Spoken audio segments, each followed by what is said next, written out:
It began with a seating arrangement no one inside the royal world was supposed to question.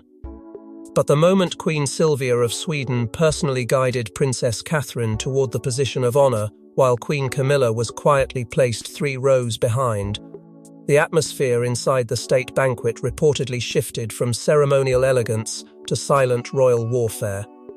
Courtiers froze, diplomats exchanged glances, and according to insiders, one carefully orchestrated gesture suddenly exposed a deeper struggle over status, legitimacy, and the monarchy's future. Before we go deeper into what this really means for the royal family, make sure to subscribe so you don't miss a single update. What should have been remembered as a graceful evening of royal diplomacy allegedly transformed into one of the most politically charged symbolic moments European monarchy watchers had seen in years. Reports suggest even seasoned palace aides were caught off guard by the arrangement, particularly because royal seating protocols are rarely accidental at this level of statecraft. Every placement carries meaning, every gesture signals hierarchy.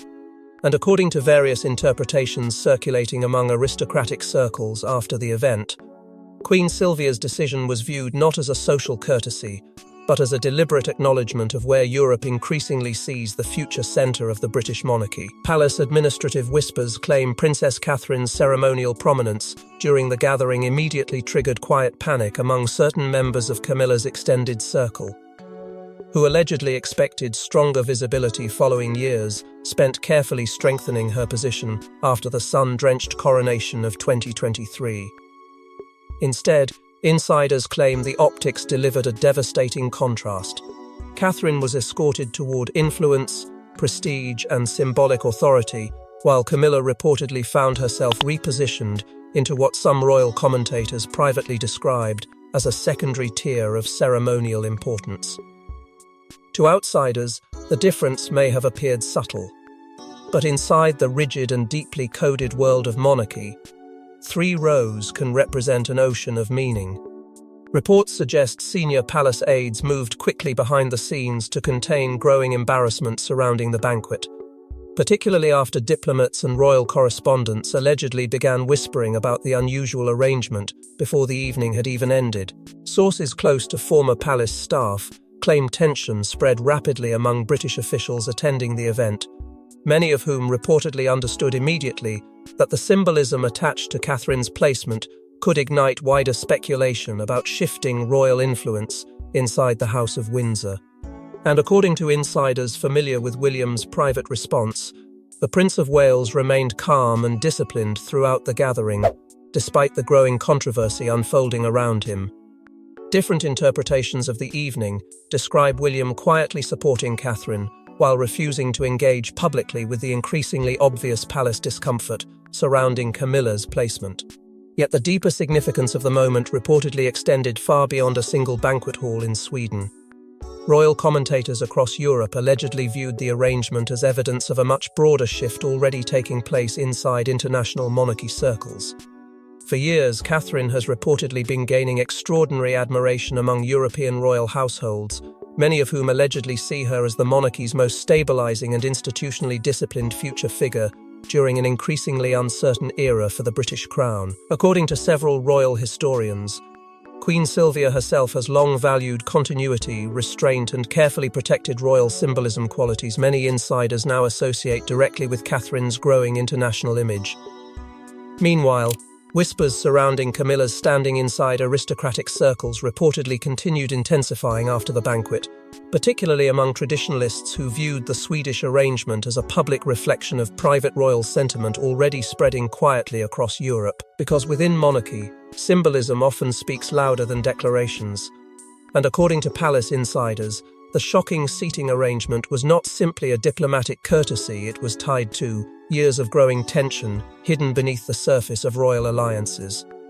Long before the now infamous Swedish banquet stunned royal watchers across Europe, ceremonial seating arrangements had always carried extraordinary symbolic weight inside the ancient world of monarchy. To outsiders, placement at a royal table may appear polite or decorative, but within elite dynastic circles, position determines hierarchy, favour, legitimacy, and future influence. And according to royal historians, Queen Silvia's decision reportedly sent a message impossible for seasoned courtiers to ignore. For centuries, royal seating traditions have quietly functioned as one of monarchy's most powerful unspoken languages. A single chair placement can elevate a future heir, reinforce an alliance, or subtly diminish a rival without a single public statement ever being made. Historians frequently point to old European courts, where placement beside a reigning monarch carried greater significance than speeches, titles, or formal declarations. According to various interpretations circulating among aristocratic circles after the Swedish banquet, the arrangement involving Princess Catherine and Queen Camilla appeared to follow that same deeply calculated tradition. Reports suggest Queen Silvia's advisors understood perfectly how the optics would be interpreted long before the event ever began. Because inside monarchy, symbolism is rarely accidental. Sources close to European royal commentators claim the Swedish palace carefully considered every visual and ceremonial detail surrounding the banquet, particularly given the growing international focus on the future direction of the British crown during King Charles III's increasingly fragile reign. And according to insiders, many European royal households have quietly begun viewing Catherine not simply as a future queen consort, but as the stabilizing figure most capable of protecting continuity inside the monarchy's next chapter. That perception reportedly played a major role in the extraordinary prominence she received during the Swedish gathering. Royal historians have drawn comparisons between the banquet and several historic European state occasions, where seating arrangements reflected far deeper political realities than the public initially understood. In royal culture, proximity often reveals trust. Visibility reflects favor, and ceremonial placement can quietly expose which figures are viewed as temporary and which are seen as essential to the institution's long-term survival. According to palace administrative whispers, this is precisely why certain figures inside Camilla's extended circle allegedly reacted so strongly after the event. Reports claim many supporters of the Queen consort privately expected her ceremonial importance to strengthen significantly following Charles's accession to the throne, particularly after years spent carefully rehabilitating her public standing within both Britain and broader European royal society. Instead, the Swedish arrangement reportedly delivered a very different message. Catherine was elevated as the future. Camilla, insiders whisper, was treated more like the present, slowly giving way to inevitable transition. The emotional and symbolic contrast reportedly sent shockwaves through aristocratic networks already sensitive to changing power dynamics inside the House of Windsor. Yet according to several royal commentators, the Swedish palace may have been motivated less by personal preference and more by institutional instinct. Queen Silvia has long been associated with preserving continuity, discipline, and long-term stability inside monarchy. And sources familiar with European royal traditions suggest Swedish officials increasingly view William and Catherine as embodying those same qualities during an era of growing uncertainty surrounding the British crown. In that context, Catherine's placement reportedly became less about social courtesy and more about acknowledging where Europe's monarchies quietly believe the institution is heading next. Palace insiders claim the symbolism was impossible for experienced courtiers to overlook.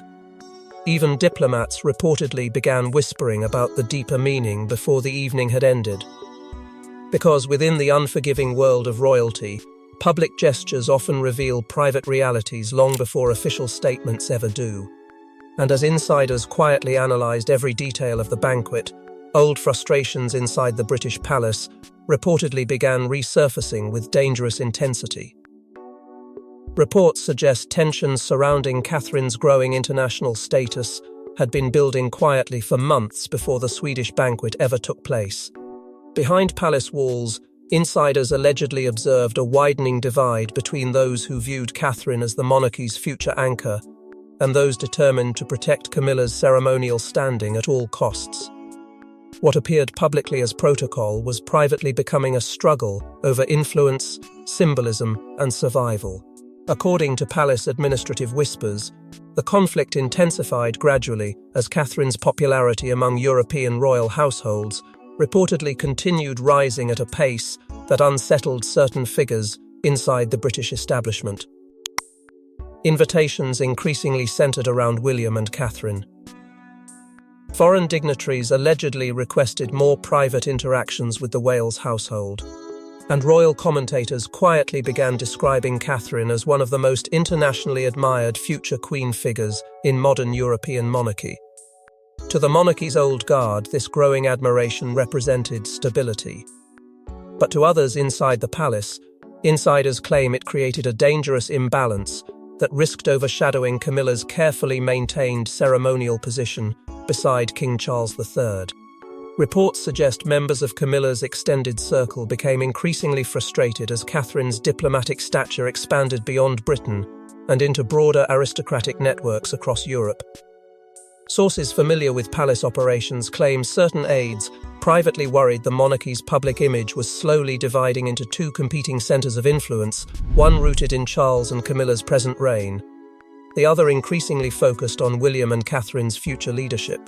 Senior advisors allegedly warned that such contrasts could become politically explosive if international monarchies began openly signalling preference for the next generation before Charles's reign had fully stabilized. Yet despite growing concern, insiders claim the momentum surrounding Catherine's image continued strengthening. Palace administrative streams suggest William was quietly briefed on frustrations tied to ceremonial hierarchy, diplomatic optics, and international royal perception long before the Swedish banquet ever occurred. Different interpretations of internal discussions describe a growing unease among certain palace figures who allegedly believed Catherine's rising prominence needed to be managed more carefully to avoid further embarrassing comparisons surrounding Camilla's public standing. Rumours even began circulating that efforts were quietly made behind the scenes to limit the symbolic emphasis placed on Catherine during certain state occasions and diplomatic gatherings. According to several royal commentators, the concern was never merely about popularity, it was about succession psychology. Inside monarchy, perception shapes authority long before crowns formally change hands, and the more Catherine appeared embraced by Europe's royal elite, the more some insiders feared public attention would shift emotionally away from the current reign and toward the monarchy's next chapter. Yet not everyone inside the institution reportedly viewed this development as a threat.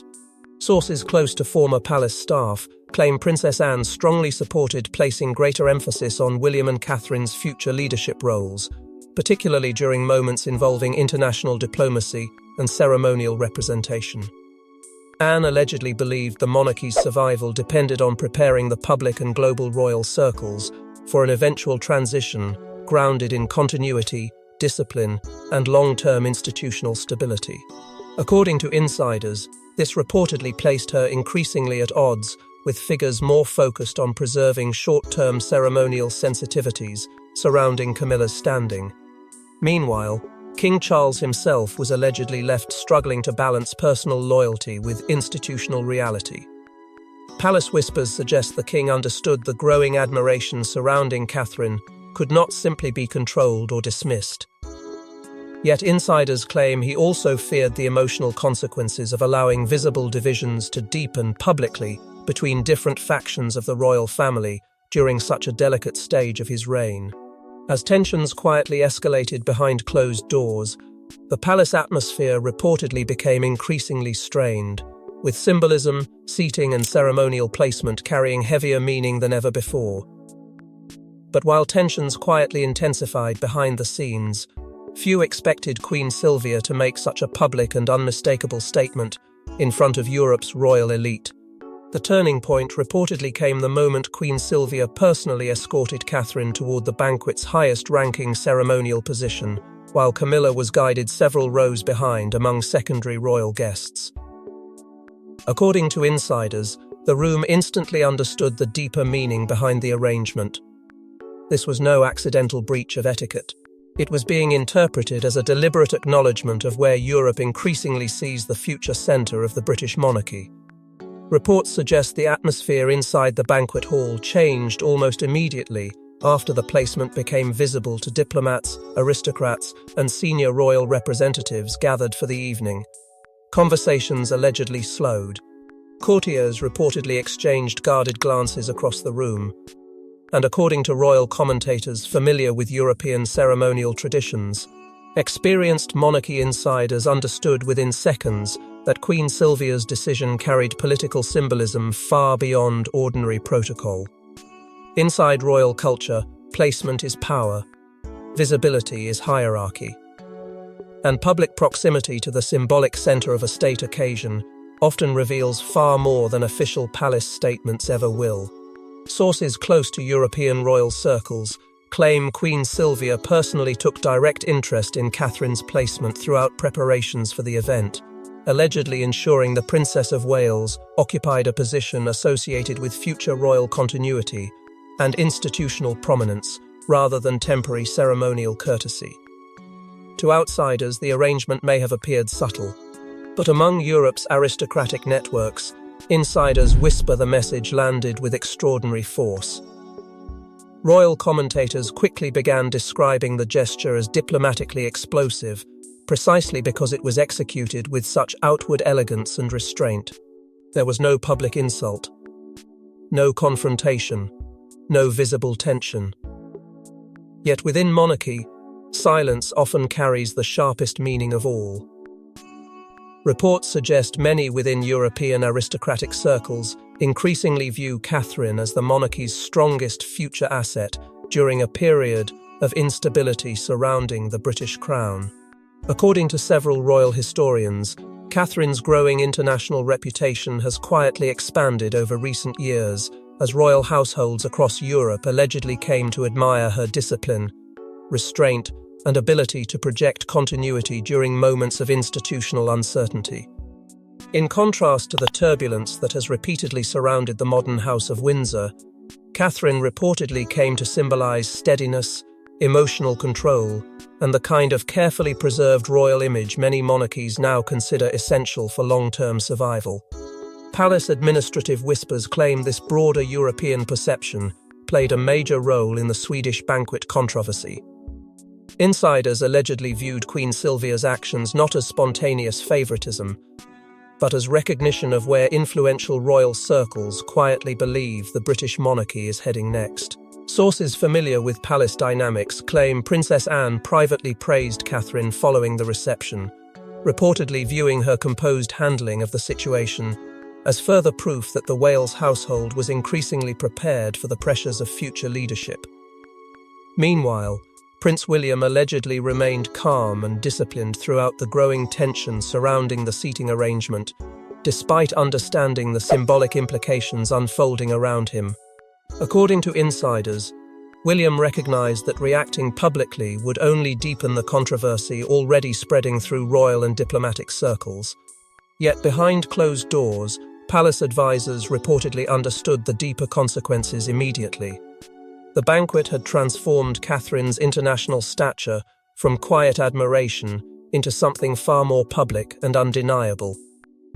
Increasingly, the evening was being framed not simply as a diplomatic event, but as symbolic recognition of Catherine's future royal authority within the next era of the British crown. And once images from the banquet began circulating through royal circles and international media, the fallout inside certain palace factions became immediate and deeply personal. By the following morning, whispers about the Swedish banquet had reportedly spread through aristocratic circles across Europe with astonishing speed. What might have seemed like a simple seating arrangement to the public was allegedly being discussed inside elite royal networks as a devastating symbolic demotion for Camilla and a stunning diplomatic endorsement of Catherine. And according to insiders, palace tensions rapidly intensified behind closed doors. Reports suggest members of Camilla's circle felt blindsided and deeply humiliated by the optics surrounding the banquet after images of Catherine seated prominently beside Queen Silvia began circulating through European media and royal commentary streams. Royal insiders claim the arrangement was increasingly being interpreted not as an isolated protocol decision, but as symbolic consolidation of Catherine's future royal standing within the next era of the British monarchy. Across aristocratic circles, commentators allegedly focused heavily on Catherine's elevated placement and the extraordinary warmth shown toward her throughout the evening, while whispers surrounding Camilla's reduced visibility reportedly spread with alarming speed inside palace corridors already strained by growing internal divisions. Sources familiar with palace operations claim King Charles became increasingly frustrated as tensions surrounding the controversy escalated during an already difficult period, marked by ongoing health struggles and institutional pressure. Senior aides were allegedly instructed to avoid public discussion of the banquet altogether, fearing that even minor comments could deepen speculation surrounding symbolic fractures inside the House of Windsor. Yet despite efforts to contain the fallout, insiders whisper that the monarchy's old guard quietly celebrated Catherine's growing international stature, viewing the Swedish reception as proof that Europe's royal households increasingly saw William and Catherine, not Charles and Camilla, as the future stabilizing force of the crown. And while international headlines focused on ceremonial humiliation and diplomatic symbolism, another reality was quietly unfolding behind closed palace doors. Throughout the growing storm surrounding her sudden elevation, Princess Catherine reportedly remained remarkably calm, refusing to publicly acknowledge the speculation consuming royal circles. According to insiders, she neither celebrated the attention nor reacted emotionally to the comparisons spreading through European media. Instead, Catherine allegedly focused entirely on preserving stability around William, George, Charlotte, and the monarchy's future image during one of the most politically delicate moments of recent royal life. Royal staff reportedly admired her restraint as tensions intensified behind the scenes, with several insiders increasingly comparing Catherine's composed public discipline to Queen Elizabeth II's carefully controlled leadership style during periods of institutional crisis. Sources claim William relied heavily on Catherine throughout the diplomatic fallout, particularly as frustrations surrounding the banquet continued growing among factions aligned with Camilla's broader circle. Yet the more Catherine remained silent and composed, the more her influence reportedly strengthened across European royal households, many of whom allegedly viewed her as the monarchy's natural future center of gravity during an era of instability and emotional exhaustion surrounding the current reign. And according to palace insiders, that growing perception may have intensified the emotional divisions quietly spreading through the royal family far more than the public ever realized. At the center of the Swedish banquet controversy stood an increasingly weary King Charles III, a monarch reportedly caught between public diplomacy, private loyalty, and the unforgiving symbolism of monarchy itself. As tensions surrounding Catherine and Camilla intensified after the event, insiders claim Charles faced growing pressure to contain divisions that were no longer hidden quietly behind palace walls. Reports suggest the king struggled privately with the widening contrast between Catherine's rapidly rising international influence and Camilla's increasingly fragile symbolic standing within certain aristocratic circles. What may have appeared to the public as a simple diplomatic controversy allegedly carried far deeper emotional consequences inside the House of Windsor itself. According to palace administrative whispers, Charles feared the long-term damage that could unfold if internal fractures surrounding succession optics and royal hierarchy became too visible during such a sensitive stage of his reign. Royal historians have long noted Charles's deep understanding of ceremonial symbolism inside monarchy, particularly the way gestures, placement, and protocol quietly shape public perception long before official transitions ever occur. And insiders claim this understanding made the Swedish incident especially painful for him personally. Sources familiar with palace operations describe increasingly serious conversations taking place between Charles, Prince William, and senior advisors following the banquet fallout, as concerns grew surrounding how Europe's monarchies now appeared to be viewing the future direction of the British crown. Princess Anne reportedly played a significant role during these discussions, allegedly reminding the king that future monarchy optics now mattered more than ever in an era defined by instability, public scrutiny, and generational transition. Gradually, the Swedish controversy stopped being framed internally as a diplomatic embarrassment at all. Instead, it increasingly became viewed as public recognition of something many insiders already suspected: the monarchy was emotionally and institutionally moving toward the era of William and Catherine far faster than anyone expected. And in the end, the Swedish seating controversy became far more than an awkward banquet moment or temporary palace discomfort. According to royal insiders, it evolved into one of the clearest public symbols yet that Europe's monarchies may already be preparing emotionally and institutionally for the next chapter of the British crown. Catherine was increasingly viewed internationally as the future queen figure most trusted by European royal households, while the banquet itself reportedly became a symbolic victory for the palace's future first faction. Meanwhile, Camilla's standing allegedly weakened inside certain aristocratic networks following the event, as Queen Elizabeth II's legacy of continuity and disciplined monarchy continued shaping perceptions of royal legitimacy from beyond the grave. Standing at the centre of this changing landscape were William and Catherine, increasingly solidifying their image as the stabilizing future of a monarchy entering a colder, more disciplined era, focused on continuity, diplomacy, and long-term institutional survival above all else. Because inside the world of monarchy, power is rarely announced loudly, it is revealed quietly through gestures, symbolism, and the seats chosen long before the public understands why. Thanks for watching. Please don't forget to like and subscribe, and we will see you in next one.